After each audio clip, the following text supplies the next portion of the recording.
Now, the US Department of Justice has released a highly anticipated report on the FBI's activities during the 2016 election.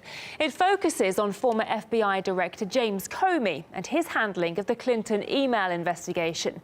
But it also reveals details of anti-Trump messages sent by a senior FBI agent who went on to head the Trump-Russia collusion probe, but was removed because of the texts. Trump's not ever going to become president, right? Right? No, he won't. We'll stop it. Well, apart from that, the report also found collusion between the Bureau and the media. Apparently, agents received certain benefits from reporters in exchange for insider information. Caleb Morpin takes a closer look. We now have the long-awaited report from the Inspector General, Michael Horowitz, on the U.S. Justice Department. Now, the report shows a pretty clear record of collusion between mainstream media and the FBI. We identified instances where FBI employees improperly received benefits from reporters, including tickets to sporting events, golfing outings, drinks and meals, and admittance to non-public social events.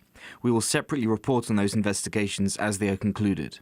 Now, the report shows pretty extensive contact between the FBI and reporters, and furthermore, it shows that agents were incentivized to provide inside information.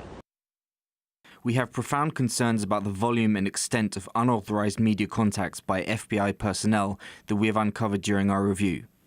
7 reporters in direct contact with the FBI, over 100 phone calls. You've got officials as high up as the assistant director taking time to hobnob with reporters. If you read this report, you would think that at this point, leaking classified information is just not a big deal to the highest law enforcement agency in the land. But the FBI had no problem busting James Wolfe for doing it himself. James Wolfe, a former congressional aide, was arrested for allegedly giving information to his girlfriend who was working at the New York Times while he was a congressional aide. Now, Ms. Watkins says that the New York Times never received any leaks from James Wolfe, and Wolfe is now facing charges of lying to federal officials.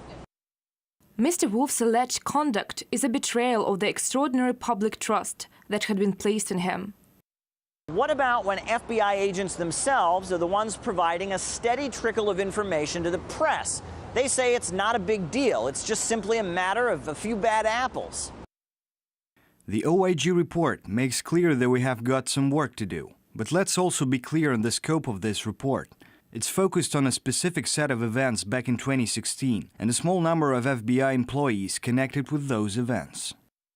So, what now? Well, I guess another investigation and the possibility of punitive measures. It would be shocking to me if the FBI did not act on the Inspector General's report and fire some of those officials who are singled out. So many, not just mistakes from top to bottom, but corruption. And if there aren't firings, the public and its cynicism towards government and towards business as usual in Washington will only deepen. Once again, we see confirmation of the kind of collusion, and this really is collusion, between the FBI and the mainstream journalistic class. Journalists simply act as megaphones for different government agencies. J. Edgar Hoover, the founder and longtime director of the FBI, very famously said that there is something addictive about a secret. Mainstream media in the United States would like you to believe it's completely independent and objective. Furthermore, federal agents are supposed to be untouchable and not susceptible to any friendly favors. But perhaps they just can't resist. Caleb Maupin, RT, New York.